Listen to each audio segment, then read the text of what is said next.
Welcome, everybody. DAT Poker Podcast, episode 135, December 14th, 2022. I'm your host, Dave Schwartz, alongside three fine fellows, including Roscoe P. Coltrane. Hi. Nice to be on your show again. Terrence Jan. T, how are you? I'm doing great. I'm busy as F, but happy to be doing a show. We got a lot of stuff to do. It's been so long since we did a show. It's been like I think the last time we did a show, like Sam Bankman-Fried had money. That's how long it's been. It's been a while. And Daniel Negreanu in Las Vegas. Daniel, how are you, sir? I'm doing good, people. Back in my house. Mold is officially fixed. You breathe in and out, nothing. I'm embracing the Christmas spirit. We had the Christmas tree up all year, but now we light it up because it's Christmas. But this year, because everyone's been telling me, if you leave your Christmas tree up after January 6th, you will have bad luck. And I know it's clear now that the all-ins that I've been having in 2022 were all dedicated to that tree. So January 2nd, that thing comes down. But I'm also embracing the season. This is a onesie, it's a full. This is the puppies on the onesie. You can see. It's like that's a little puppy onesie. Yeah. So enjoying it, comfortable. I got 2 days off because the day 1A BC of the WPT main event going on. I qualified day 1A, which gave me 2 nice days to veg and back to work tomorrow. Well, 2 nice days to watch the prize pool grow astronomically at the World Poker Championship. I think sort of the talk of the poker world right now is the smashing success that this World Poker Tour event is having at the Wynn. Obviously, the Wynn is a big part of that. Fantastic venue to have a tournament like this. Everybody loves the Wynn. Everybody loves playing there. And they put on a great event. And they've really blown this one out of the water, whether you're talking about the 25K high roller. Daniel, I know you had a side bet with who was it with? That it wouldn't get over 100 runners, was it? Yeah, so with Chance Corneth, and for me, like my thinking was I've been playing some of the Aria, 10Ks that they have, like the daily events. And the first one, 12 people showed up. We had 20 runners. Then they didn't run. They canceled for a week. And then I'm like, this one got 12. And then they're talking about, oh, what's the over-under? 100 on 25K? I'm like, 25? If we're only getting 20 people for this thing, 10 people, how are you going to get 100? But I didn't realize, like, how many people specifically showed up, to be part of the, the Wynn festivities. And I got to say, tip of the hat for real, because they've gone above and beyond. They've spent oodles of money. They even had freaking dancers and a show and all kinds of speeches, and Isai Scheinberg was there. We'll get into that, I'm sure. But overall, I think it has the feel. I've been, I'm on Twitter and I'm looking. I'm like, man, everyone's talking. This had the feel of like the early days of the WPT. That big, huge 5-diamond festival, and coming off of the Bellagio one, which was absolutely a letdown in every way. Like they filmed the final table in like the corner of the thing. It was just like, what does it come to? To go from that to what they've created here at the Wynn, with a ballroom and, food options at the table and everything like that. They've really done a great job with the room. Yeah. And sorry, Terrence, I just want to quickly mention, you can't even really blame the schedule, right? Because we've got EPT Prague, I believe, right now with over 1,000 runners, I want to say. So it's not, I want to say it's because of the venue, right? I mean, the Wynn is just fantastic. And obviously the World Poker Tour brand and Matt Savage, and they all run a great tournament. I get that. I think part of it was, the promotion that they did, which was a $15 million guarantee, which is a lot. And then in addition to that, I think that they budgeted a shit ton of money to just give away packages. We talked, I think, on the last podcast, or I don't know if we did, about sort of Alex Epstein and Nemo situation. I don't remember if we talked about it. I can't remember. So let's talk. Actually, let's get that to real quick. So the World Poker Tour did sort of an interesting thing, the way to promote this tournament. And what they did was they went to some influencers, streamers, etc. And it wasn't just poker. This was Nemo. I can't remember her name. She is a chess streamer, and they gave her a 10K seat to give away to her following. And what she ended up doing was giving it away to her boyfriend. She framed it as this random thing to all. Well, yeah. Like, first of all, she ran a contest, right, to give it away to one of the first 10 commenters on her thing. So if you're a fan, you're like, oh wow, I have a chance to win, this package. And it seemed as though, based on some, text or whatever, it was kind of predetermined that it was already going to him, which, leaves a bad taste in a lot of people's mouths. She's apologized. I think, the fact that she was so open and honest about what she did, it was like she really didn't know how bad this was. But he should.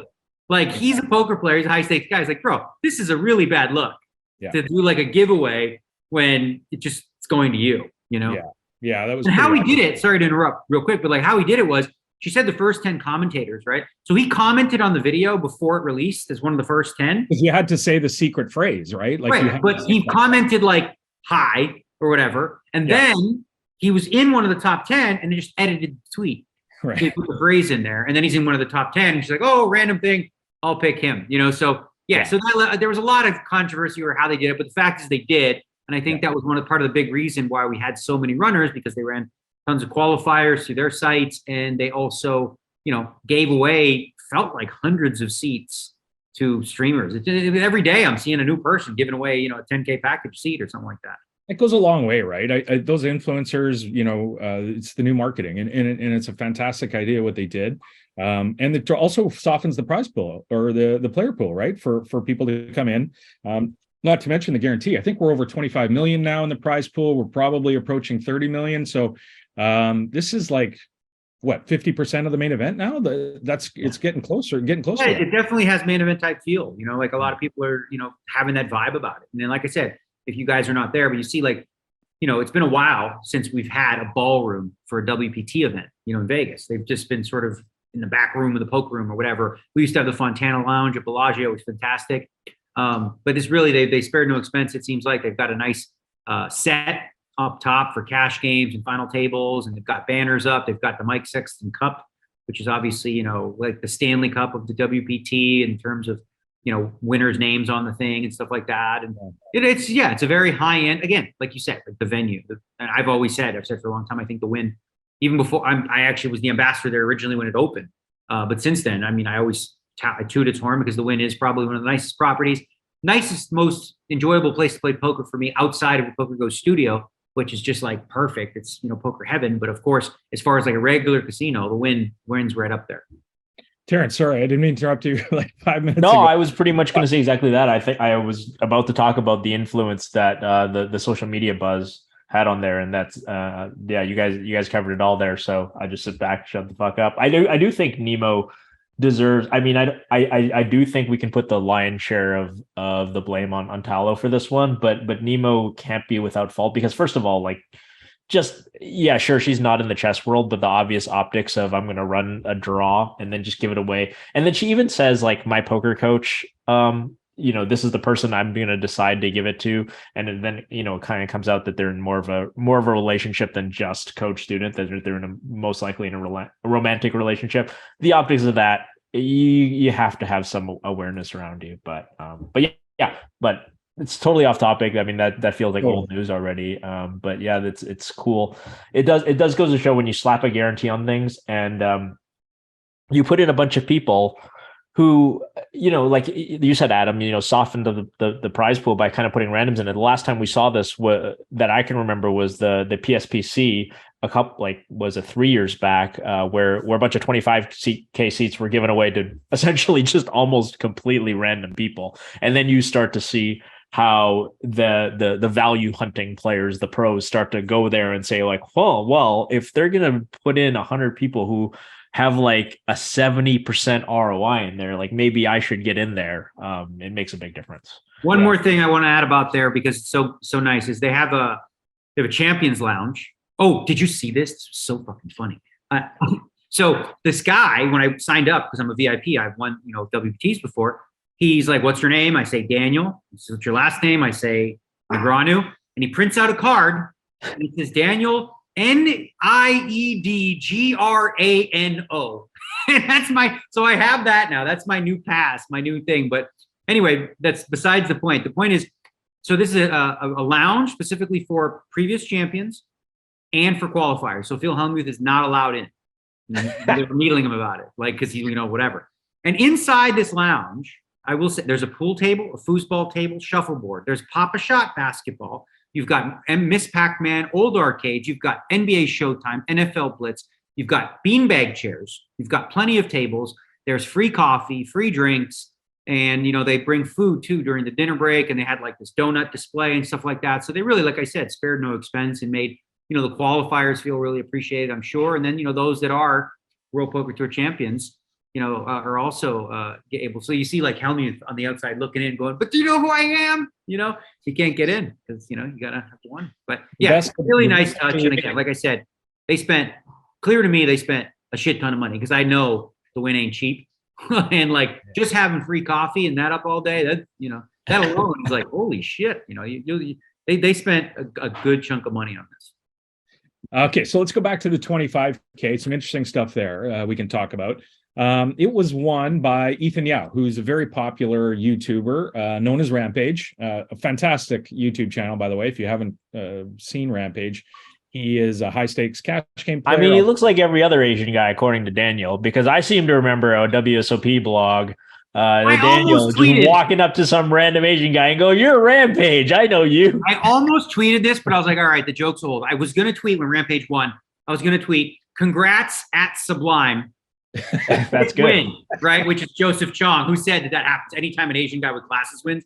Rampage doesn't have glasses. But like, as far as Rampage being a high stakes player, really no. This is a guy who is like the sort of American dream in the guard where he just started doing YouTube videos to like try it out and then started to do well playing small games and building and building and building. So you see this progression of a kid who was playing 1-2, 1-3, 2-5, now playing in a 10K, selling a piece in the 25K and, and banking that. And then I see a freaking message on his phone. He's like, he won another tournament. He won a ring like the next day online. So kids on a little bit later. But yeah, I think we should probably discuss sort of the brouhaha related to his win.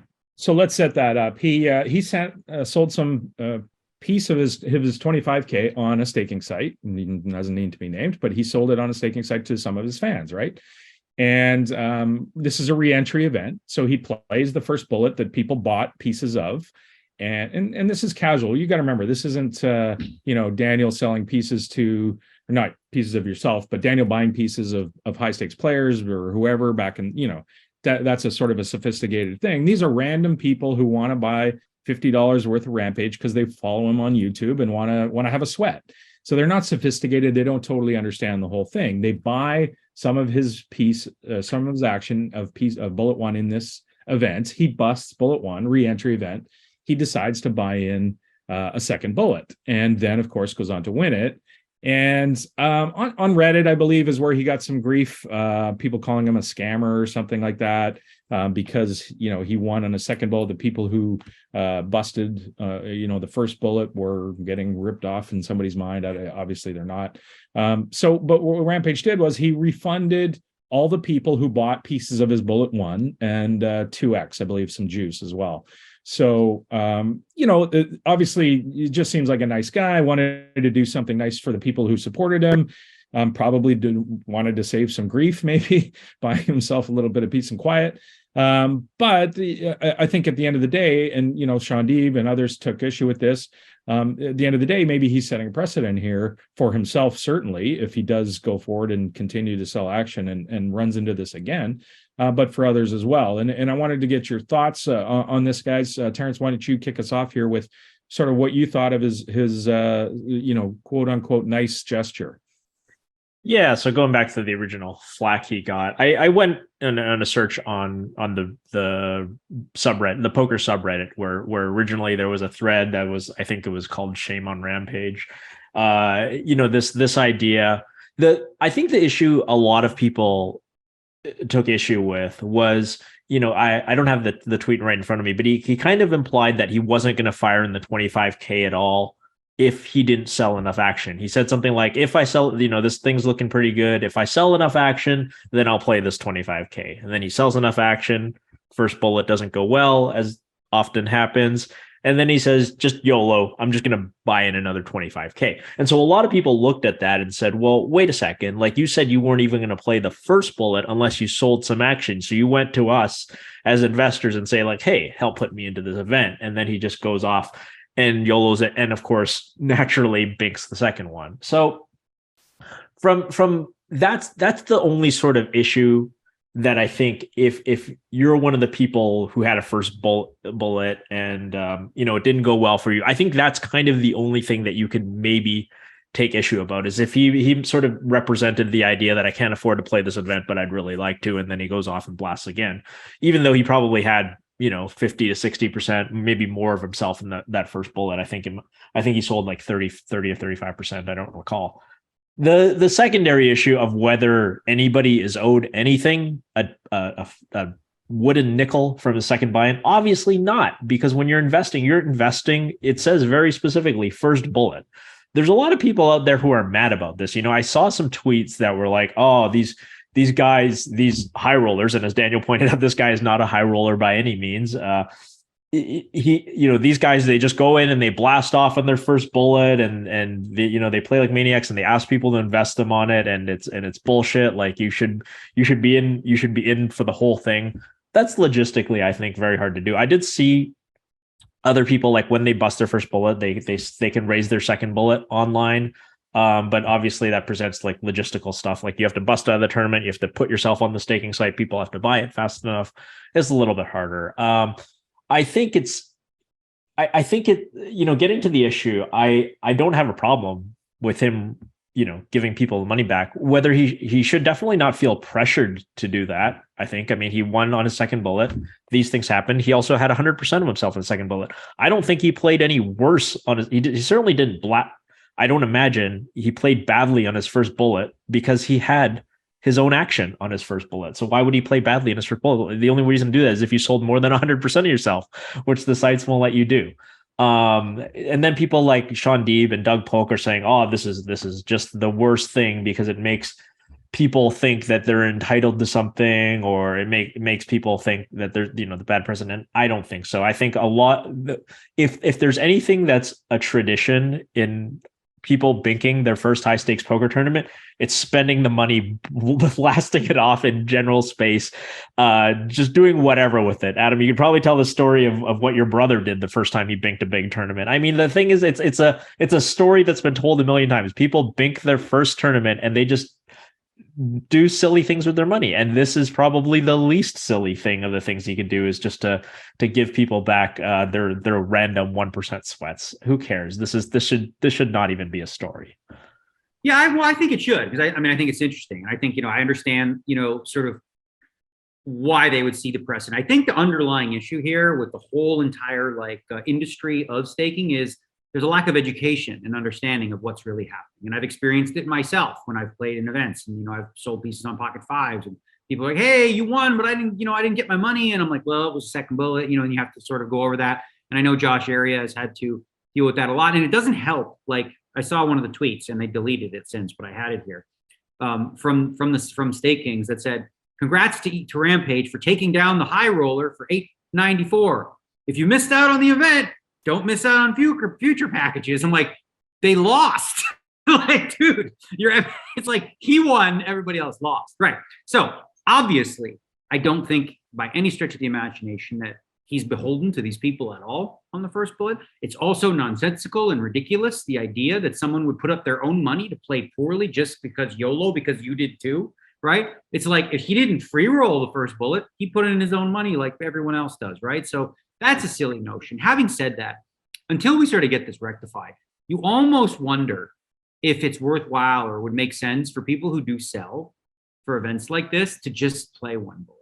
I mean, really, like I've considered that. I remember David Williams a while back had an issue where, he sold for an event, right? And then decided like he wasn't going to play it. So everyone got their money back. And then last minute, somebody put him in. Okay. So it's like, fuck, now everyone who bought a piece, now they didn't have a piece. And so it's there's a lot that has to happen in terms of understanding. As far as precedent being set, Sean and Doug were making the argument that, that these people that were idiots essentially, that are thinking that like Rampage is scamming or whatever, like they're being rewarded to a certain degree by getting this money back. And does it set the precedent going forward when someone else does this and they sell on the first bullet, they play a second bullet. And I don't know anyone that's doing share dilution. Like that is an option you can do on pocket fives. I know where, so for example, if I sold 10% of myself on the first bullet, like if I bought a second bullet, it would just dilute the shares in half to people. Now people think, well, that's great for the buyer. Yeah. And it is, but you're just absolutely screwing the seller. That's too much to give up. Right. You're just giving away equity that these people aren't necessarily, but they haven't paid for. Right. So they're just, anyway.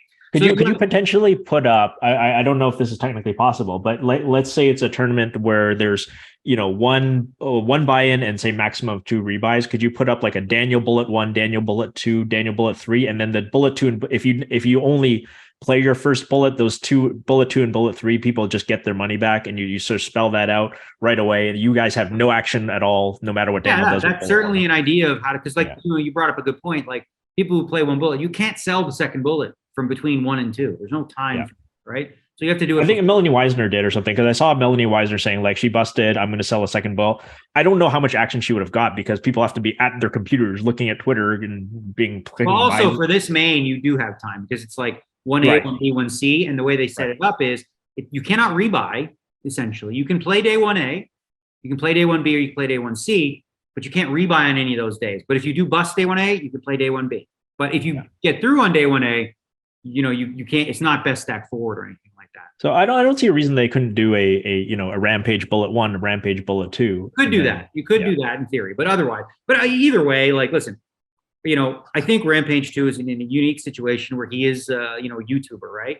And often you see people like this that give back essentially to fans. And I think in his tweet, he said something like, I wouldn't be here without them, or something to that effect. And like, I don't mind giving it a little back. And I think he said it like 2 tables left. If I win this thing, I'm going to give you guys this. So maybe it like helped his run good. Maybe it feels nice. And when we think about the actual amount of money, he got $894. I think what he gave back was, does anyone know the exact number? It was like 25,000 or something like that. I think it was about 25,000. Yeah.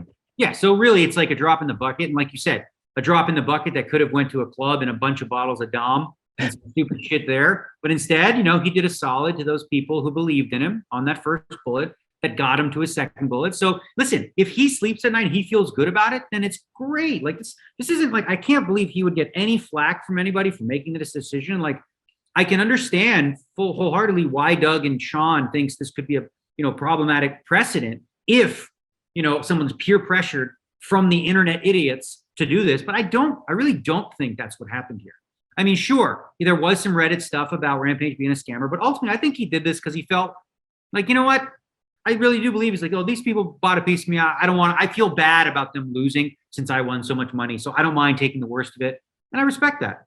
And like I said, I went on Reddit, and to be honest, most of the comments that I saw were people were defending him. They were saying like, look, no, he doesn't have to do any of this. It's crazy. It was just one post that got put out by a guy who has since deleted his account on Reddit. Delete your account. Yeah, he actually deleted his account. The post is still there, but it just says by like deleted account.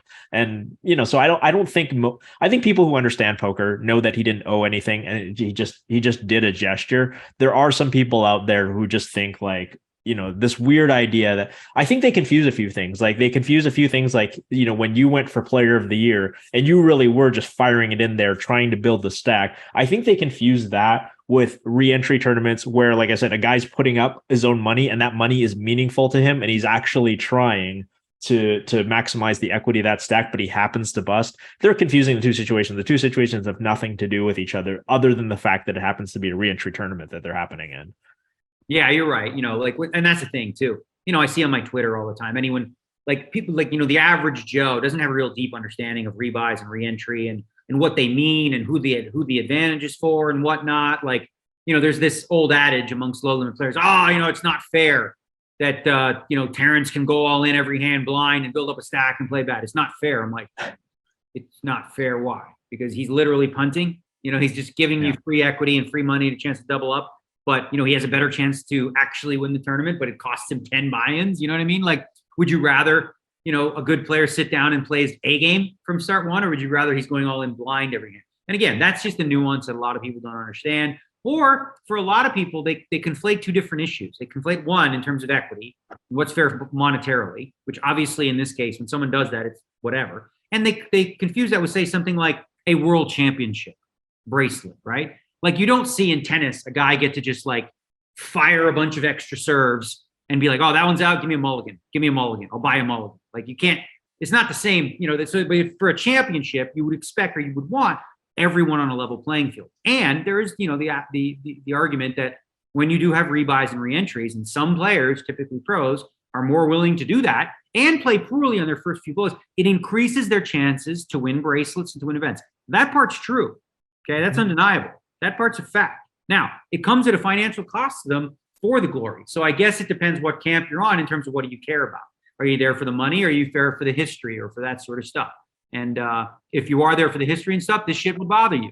And I agree. It bothers me too. But if you care about the money, then this is great for you. You mentioned it earlier, Daniel. Isai Scheinberg of PokerStars fame, and one of the founders the founder of PokerStars, but one of the pillars of the early online community. Also played in the 25K High Roller. Awesome to see him involved. Everybody loves Isai, as far as I can tell. And he, along with Vince Van Patten, also got the WPT Honors Award, which was great, and he deserves to be in the Hall of Fame. I think we all agree with that.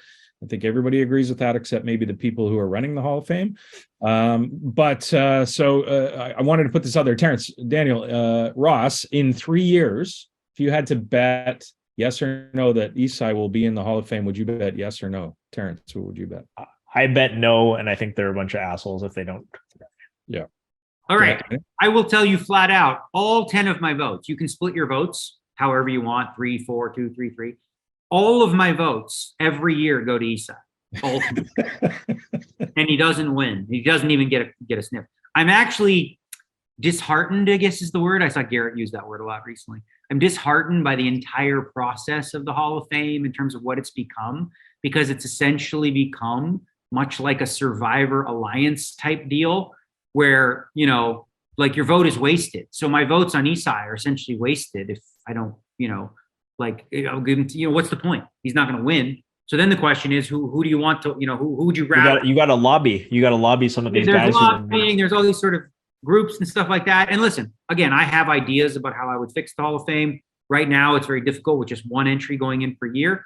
I would make it where one player goes in every year. Every year, one player goes in. And every 3 years, an industry person goes in. So that would be, the camp of the Isai Scheinberg, Matt Savage group that would go in. And then the players would be separate, because it really is apples and oranges. Like, how are you going to compare, Isai Scheinberg's Hall of Fame career versus, Sean Deeb or something, right? Like, it's just you're not really comparing against. I'll tell you how. There is no fucking Sean Deeb without Isai Scheinberg. I agree. Sean Deeb exists because of Isai Scheinberg. He would tell you that. He would agree. Absolutely. It is a fucking travesty. And you got me fired up, and I didn't want to get fired up because I got shit to do. But it's just a lot of politicking on my part. And Daniel, I hope you convince a couple other Hall of Fame people to vote for him. But honestly, I don't know if anybody's contributed more to poker in this century. Here we are, 22 years into the century. It's arguable that he's the number one contributor from the industry side to poker in this century. Like he grew the boom. He rescued hundreds of people who would be dead fucking broke, had their lives ruined. Maybe thousands of people who would have had their lives ruined by the full tilt scandal. You're right. I mean, if there's a builders category, literally his face should be on the builders category, right? Like, there has been no human being more influential in terms of building the type of poker that we have today. When you think back to 2003, when Moneymaker won, from $40 satellite, and the growth there, and it becoming, a giant in its time, and the way that he ran the business while he had it.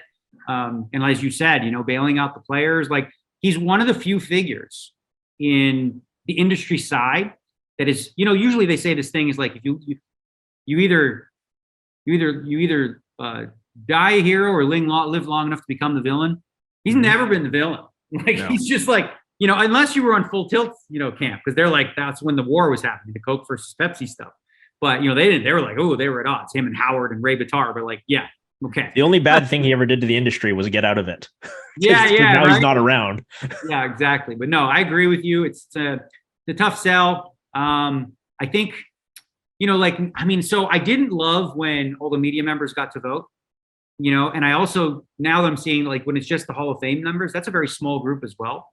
And that's a much easier, smaller group to influence. And so if you get let's say there's 30 of them. If you get 15 to vote for one guy, then he's in, and then what happens is this, then they have another guy that's part of their voting block, right? So now that voting block grows. So it's kind of a broken system. in that regard, right? Because I don't think it's based on merit, and I don't think it has been for quite a long time. But I've sort of like, I wouldn't say stopped caring, but taken myself out of like, well, whoever gets in, because it's unless I wrote a piece a while ago. You guys have seen it. I would do a lot of things to fix it and improve it going forward. But it's just that it doesn't really mean anything anyway. Like whatever. You can say that, but it really does, right? Like, and I know Terrence. No, Daniel's in it. He's saying it doesn't mean anything. I know, but it really, like, as far as celebrating the community and something to point to, and I'm not going to say legitimizing poker because whatever, but it's just something that we can be proud of, and we can look at a hall of people that did great things for poker. And it's right, but just stop right there, just to reiterate the point.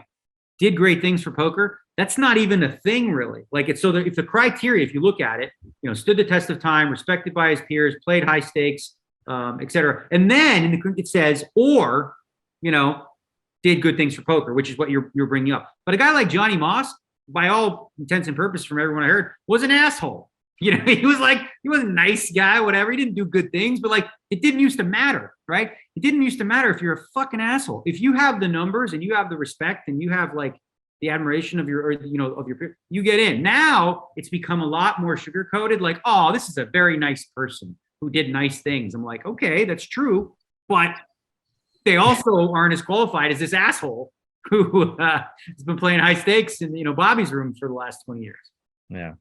Yeah, well, hopefully somebody at the World Series of Poker realizes that this thing is broken and needs to let's just start calling it the Caesars Hall of Fame.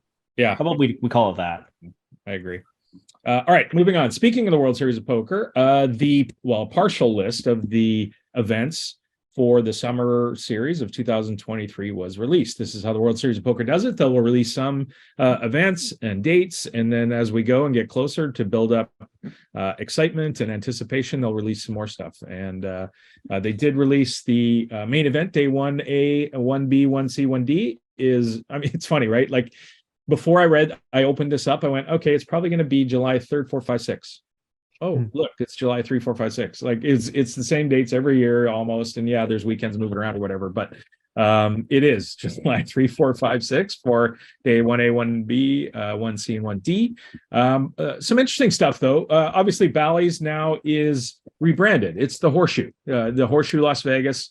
Bally's is going to be no longer, and we are going to be at the Horseshoe, which is great. I'm old enough, and I think we're all old enough to remember back when the World Series was at the Horseshoe. And is it the same as the Horseshoe? No, obviously not. But hopefully they do some things to make it seem like it is the Horseshoe, right? Hopefully they have the $1 million on a wall. Hopefully they have some of the food that they had back in the day. Hopefully they have the dirty crocodile and rattlesnake on a bun. Yeah. Hopefully they have a $3.99 steak in the steakhouse. I mean, there's a bunch of stuff they could do to make it fun, to make it like the Horseshoe used to be, right? Now there's some things you don't want the Horseshoe to be in this day and age that it used to be, but I love it. I'm glad that I had no love for Bally's or anything like that, but now it just kind of feels a little bit warmer to go back to the World Series at the Horseshoe this year on the Strip for the second year. Last year was obviously a great success. They're kicking things off with the mystery bounty. The big mystery bounty is $1,000 buy-in. Last year, everybody will remember Matt Glantz won the $1 million mystery bounty. Last year, I believe the tournament had a $750,000 guarantee. This year, for the $1,000 buy-in, there's a $1 million bounty, and there's also a $1 million first prize guarantee. So stepping it up a little bit for the World Series, that's great. $10,000 is the minimum that you're going to win if you do pull a bounty, and again, $1 million is hopefully should. You imagine if he won it again, that would be kind of crazy. But guys, the minimum if you pull a bounty, 10,000. How? I think that's what I read. Is 10,000 up to $1 million is going to be the bounties. Maybe they're just a mystery bounty, probably. So the buy-in's $1,000 and the bounties are $10K. Are they just having less bounties this year? I don't know. Maybe no, I think what you mean is there's like the way they did it last year was like they had an iPad, right? So I think there are bounties that are smaller where you just get, and if you click the iPad, then you go to the thing. Then you go to the and then you draw. But if you that's only if you're lucky enough, because that doesn't add up, guys. If for every person you knock Right. out 10 Yeah. buy-ins, like No, I thought they would have less bounties or something. I don't know how they were going to do it, but I guess the press release maybe had an error in it or something. But yeah, thoughts on the World Series, guys? Are we, Terrence, obviously you're right in the middle of babies and moving and doing all kinds of things. You probably haven't thought about it, but I know you love the World Series. I know you love seeing your buddies. You going to go back down? I do love the World Series. It's going to be hard. It depends. My youngest, as you guys know, is born with some health issues. We'll sort of see how much doctoring and how much stay-at-home dadding I'm going to need over the summer. But hopefully things go well and I can make a brief trip. Yeah, I mean, Mystery Bounty sounds super fun. I don't even play No One Hold'em. I might just fire in there because why not win $1 million? But I guess I'll take this opportunity that if I do play, I'll make my annual appeal to Jack Effel and to Daniel and to everybody else who has influence. Could we please make the 10K limit Hold'em not 9-handed anymore? I beg every year. Daniel, could you put a note in your phone? Just do me a solid. You're the only guy I know who knows anybody. put it in. You said last year you might be able to do it on day 2, and then you busted day 1 while we were at the same table. If we can make that event 8-handed, oh man, just it's like 10 years overdue. Please don't make us play any more 9-handed Hold'em. Or 8-handed, right? Yeah, let's do it. Let's do 8-handed. I mean, 7 would be greedy, right? Then Chainsaw would be bad. The Chainsaw would lose his mind. But this is the thing. Nobody who plays the $10,000 buy-in limit Hold'em would rather have it be 9-handed than 8-handed. Can you think of a single one who plays it? It's for sure. Again, the real reason, obviously, one of the key things you have to think about with the World Series of Poker, and we saw this coming out of COVID and whatnot, is dealers, right? The thing is a massive event, right? And then obviously when you make things like, imagine, for example, every game was 4-handed. Well, you need to. No, sure. But for this thing, there's going to be 140 people in this tournament. Right. Of course. But still, like just in terms of, let's say you had a bunch of tournaments with 100 people, right? Each one of them was 4-handed, right? And like now, you run out of staff. I'm hoping that the staff situation, I mean, they actually, made it work last year. And I think this year's going to be even better. Adam touched on the whole horseshoe angle. I think that's going to be really cool. I knew that was in the works and the get-go, and I was excited about that because I grew up, smelling the piss and urine on the sidewalks and stepping in chewed gum, and it was fantastic, and you just love it. So I'm looking forward to that, continued improvements for the World Series of Poker. I think possibly even like sort of take some cues from some of the things that were done well here, at the Wynn and look to improve. But I do think that easy done, by the way, 8-handed. Oh, you're my hero. You're my hero. Nice. Okay, 8-handed. All right, we got it done. All right. No, we did. That's all I wanted for like 10 years. 8-handed. For like 10 years, that's all I wanted. Yeah. So yeah, I'm excited. I think every year, I think everyone was really, really happy with the move from the Rio. I was worried. We were all worried. Remember, we talked about traffic. We talked about this. It was great. Amazing. Fantastic venue. Can't take anything away from it. That really worked. Having it in the 2 casinos was not an issue. It's like a 5-minute walk, and it's only if you're on the D2s or day 3s and whatnot. So I'm looking for it to continue to improve and grow. And it's just nice to see an event like this with doing so well and showing you that, as you said, poker's booming. Like you have another event in Prague right now going on where, in the old days, what people don't understand, because I was looking through this, I'm still number 2 on the WPT all-time money list. And I'm like, wow, I cashed once since 2015. It was like 20K. And I'm still number 2 on this list. And I thought about how that happened, right? And obviously back then, before the UPT and other things grew, like everyone played one spot. Now people have so many different choices and options, right? So for this event to do as well as it did, considering you're missing 800 to 1,000 players from Europe and Canada and whatnot, just shows how popular, live poker is right now. It's really it's really good right now. Poker's so good. And we used to talk a lot about this show about the influence of crypto. Crypto's obviously just tanked. We're at $17,000 Bitcoin. Somebody said to you, Bitcoin's gonna be $17,000. And the Wynn's going to be crushing it. They're going to be crushing it over in Prague. Like people would just be like, "What? Like we're borderline entering a recession right now." The economy. One question for you, just as is it okay with you if all the championships events go from 9-handed to 8-handed? Well, I mean, it only affects limit Hold'em and Omaha 8 or better, right? But are you okay with it going from 9 to 8? Yes, of course. Okay. Well, no, it affects no limit too. Oh, yeah. Okay. Well, the main event's never going to go. Well, like the big, the 6 max 10K. Well, the 6 max is 6. You know what I'm saying? Yeah, that's the thing. The only two championship events it affects is And the Lemon PLO. Hold'em and Omaha 8 or better. PLO isn't there a 25K? There's a 10K PLO that's 9-handed or 8. But it's not called the World Bottom Championship. line, Terrence, everyone who's upset. I give you my being blessing. 8-handed, everybody who's upset about it being 8-handed, I'm sending them to you. Because Bless at T-Chan Poker. His name is Alan Kessler. He's the only one. I mean, I saw a video. I mean, I don't want Alan mad at me because you guys know I fought in 12 times. I fought in 7 professional fights, but I watched Alan Kessler do a push-up and I don't think I want any of that. Hi. Yeah. Nice to be on your show again. You guys have seen the video of Alan Kessler? I have seen the video. Yes. Yeah. Okay. So, I'm just saying I was an ex-professional fighter, but Alan, please, I just don't hurt me. yeah. Is Alan? So you're saying you don't want Alan mad at you? Alan's mad all the time. Like, when is he not mad? He's been so much happier since I made him famous. I'm not kidding. Like, because I do the bit, right? During the vlog, I do the bit where what's bothering you today, Alan? And he's usually got a laundry list of like, the French fries here are $1.79 instead of $1.54 across from there. You don't get an extra second soda. He's always got these. He finds everything. Oh, they put ketchup and mustard. I like it plain, just bread. He's always got some. But lately, he's just been going like, oh, nothing to go. But I keep on him a little bit, and then he's got something. He always finds something, But yeah, so he's like, I think he loves it now. People come up to him and ask him for autographs, the whole spiel. It's a big deal. He's kind of a big deal. Yeah. All right. Moving on. The Hustler Casino Live. We talked many shows about a hand with Garrett Adelstein and Robbi Jade Lou. Robbi J. Lou. Sorry. Wow, it's been that long. Yeah, right? The Hustler Casino Live people did an investigation into themselves and found nothing wrong.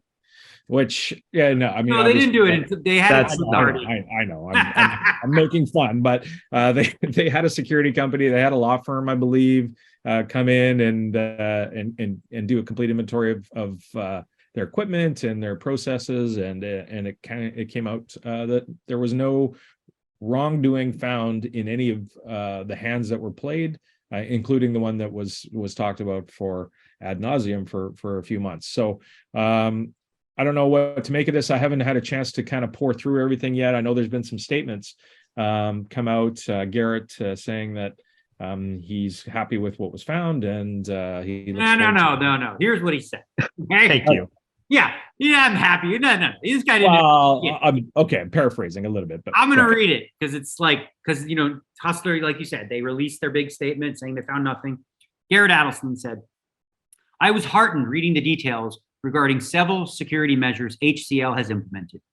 Thank you, hero. It's all because of you, right? That was me.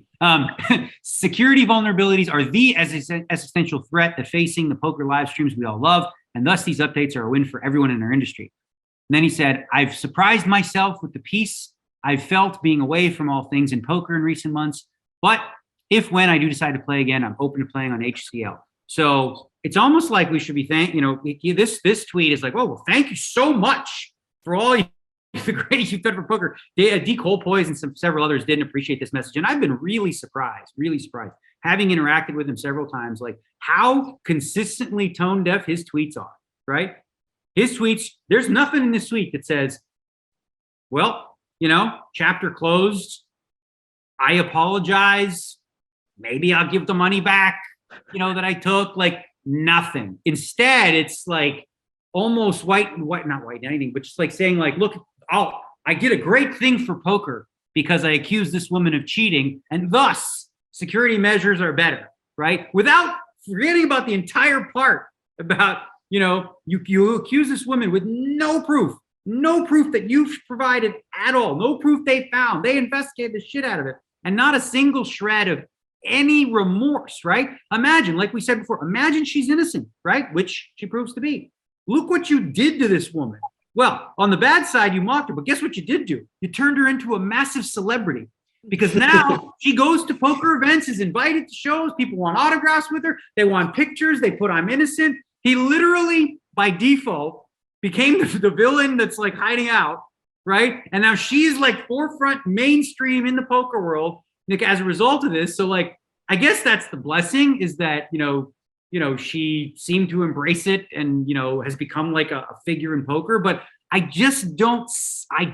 shocked at how tone deaf his responses are. And they've been brief, obviously, since, in the last, couple months, he hasn't said much. But I mean, am I wrong? Like, isn't it tone deaf? What?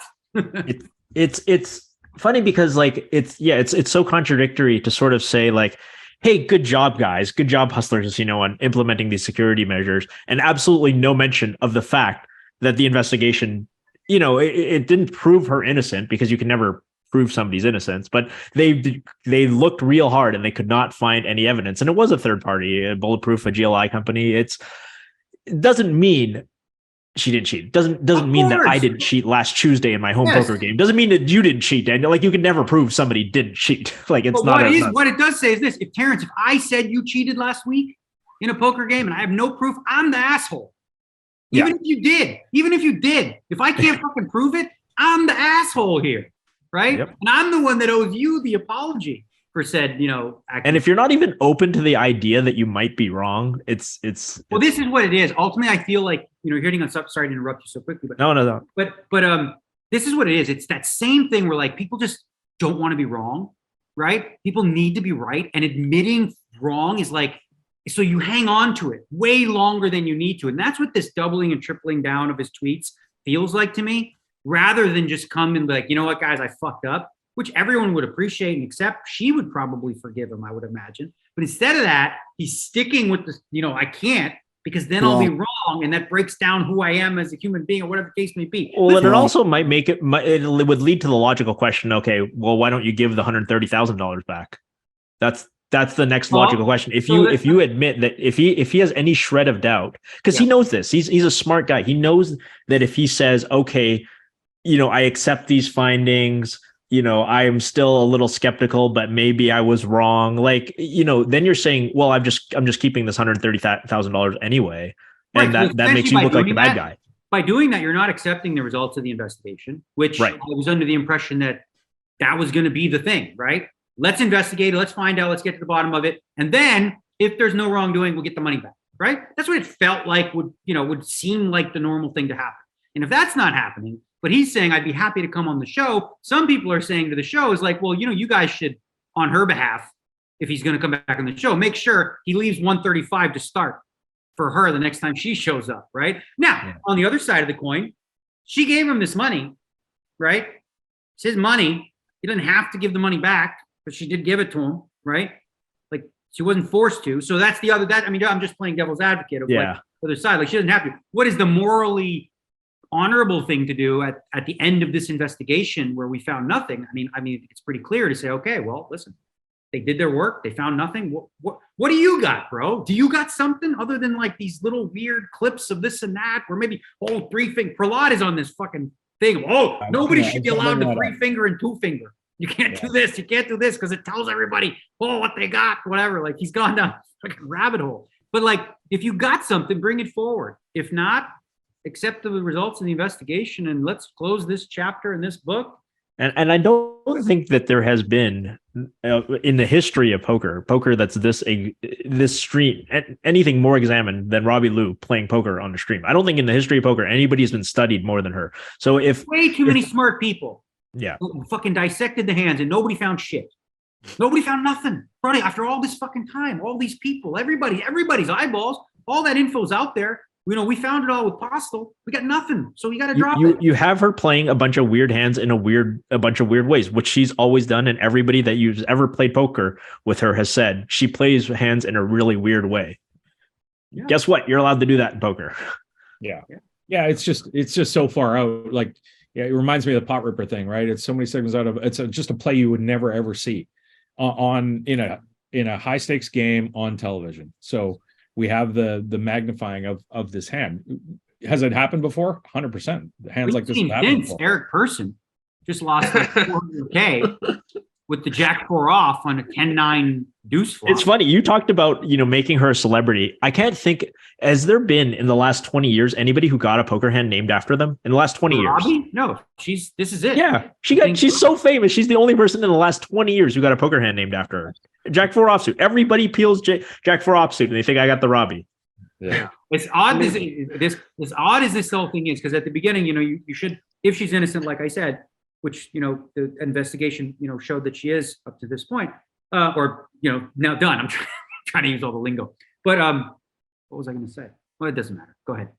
Well, here's Robbi's statement. It's I had full faith and confidence in what the investigation would reveal and in Nick Bertucci, Ryan Feldman, and HCL regarding the thoroughness of the investigation that was undertaken.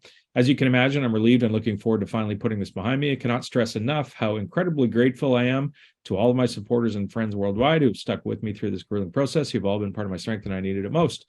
Excited for the next chapter and any positive changes this incident may implement in the gaming industry. Now it's time to get to play poker. She certainly wants to get past it and look forward to the future and probably take advantage of some of the celebrities she's gotten in poker. So, all right. Yeah, I guess what I was going to say before is something stupid anyway, but it was like, this couldn't have possibly gone any worse for Garrett. And like, at the outset, it felt like, she was the one that we felt bad for. And if your presumption was that she was innocent, like she's the one you feel bad for. And then like now it's like she's basking in all of the benefits and of all the things that anybody who goes on a stream willingly like that, part of the reason they want to do that is exposure. Otherwise you wouldn't do it. You're not doing that just because it's a good game. So she couldn't have gotten more exposure. And like I said, sort of been embraced now by all the in clicks in poker. And then, she's sitting playing, in Joey Ingram's game and all this kind of stuff. And meanwhile, like, Garrett is sort of just, been the one that has exercised himself personally, out of game. But it sounds like he's willing to come back to play on the show. How nice of him, right? I'm willing to come back and play with a bunch of blind people and make millions of dollars. Thank you so much, Garrett, for letting us know. Oh, we appreciate it. Come on. All right, moving on. One other quick note. Jason Koon beats Phil Hellmuth in the high stakes duel. They each put up 800,000, so 1.6 million goes back to Jason. And now anybody can challenge him for 1. I can't imagine too many people are going to want to. There's going to be people. Yeah. You got guys like Button Clicker. You got Jungle Man. You had Victor Limitless. He on Twitter goes, "I'll play." Just 2 words. I'll play. Casual 1.6. I'll play. So because at the outset, I thought, because I talked to Jason and I thought, yeah, I doubt anyone's going to want to play. Like, why do you want to play for that much money when you're essentially flipping coins? Because he's obviously going to be choosing playing against a really good player. And most good players wouldn't want to bother doing that, but seems like he's got plenty of takers. But they have to understand one thing. I think a lot of them don't understand the format, right? If you play Jason Koon for 1.6 and you win, you cannot cash out. You have to leave the seat open for 30 days. So somebody else may say, 3.2, 3.2, That's a meme. And does that go on forever? There's no cap after 3.2, no, it's no, 6.4, or no, is there a you cap? got to win 2 in a row. So Okay. if you win 2 in a row, you're good. So a guy like Rick Solomon could come play him, which I'm sure he'd be much happier to play than some of the guys he's would probably get picked up on. But theoretically, if there was a new guy who won every time, would it just never be capped? So, for example, somebody beats Jason, it'll be for 1.6. If somebody new beats that guy for 3.2, theoretically, but like, of course, then it comes to the point where like, who's going to do that? And if somehow somebody wanted to play for like 12 million, like, okay, but most likely we won't get there. But anyway, this show, I think it's probably, a blessing in the sense that now that, because the show is supposed to be like an episode every few months, but a whole bunch of brouhaha happened with Tom Space Cadet Dawn, who's like, oh, I forgot, is it this week? I'm like, I'm in Dubai. Okay, great. And then you had sort of, Scott for personal reasons sat out. Jason says, okay, I'll step up. And then Phil's like, no, we'll play later. I want more time for Jason Koon to study my game so that he can dissect everything that I do and come up with a game plan to exploit me the best I possibly can. Like he wanted to give Jason a chance, right? So he did it on Jason's behalf. And then Jason went ahead and, he delivered the knockout punch there. But I think going forward, I think the show could potentially pick up. So for example, what would happen if Jason, no one challenges him, which I do think somebody will, goes back to 50K Right. match, start all over, redo. And I'm eligible to play Jason, but I don't want to do that. 1.6. That's kind of silly. He's good too. He's kind of good at poker. Yeah, I know he's good too. That's also a problem. All right. We got one tweet. We're coming up on the hour. We do have one tweet. It's Dan Smith. And I got a kick out of this one at Darkus. You're going surfing on the internet. Oh, nice. Got the drop in there. At Darkus just claimed he could beat me in tennis with a frying pan. Said it wouldn't be close. We have a wager. And That's I think correct. Terrence, Terrence, you mentioned in the chat the exact same thing I was thinking was, guess who's going to win this match? The guy with the frying pan. Well, Ted Forrest used to play people, or he would offer this bet in ping pong. He'd play them with an ashtray. Yeah. Guess how Ted did? He probably never lost. If anybody says something ridiculous that they can do a thing that's ridiculous, they're gonna do it. Exactly. If you make the bet on it and then say, yeah, they're gonna do it. It's just, I mean, Dan Smith. I mean, Dan's no dummy. He knows he's getting it in bad. He just loves gambling. He wants to see it. He's like, yeah. He's like, I want to see this. Yeah. I don't know, but I watched the video. I watched some other guy post. Apparently it's not the first time he's made this challenge. Some other poker player lost to him too. And you just hear him like, you see the guy in the near court like swimming in his regular tennis racket, and then Darkus and the other side going bong. You just hear the sound of the tennis ball coming off of a frying pan, sounding like a gong. It's hilarious. Yeah. Apparently everybody who saw the tweet was like, I want the frying pan. Everyone's doing frying pan. Yeah. It'd be funny to see like a line on a sports book. It's like frying pan minus 800.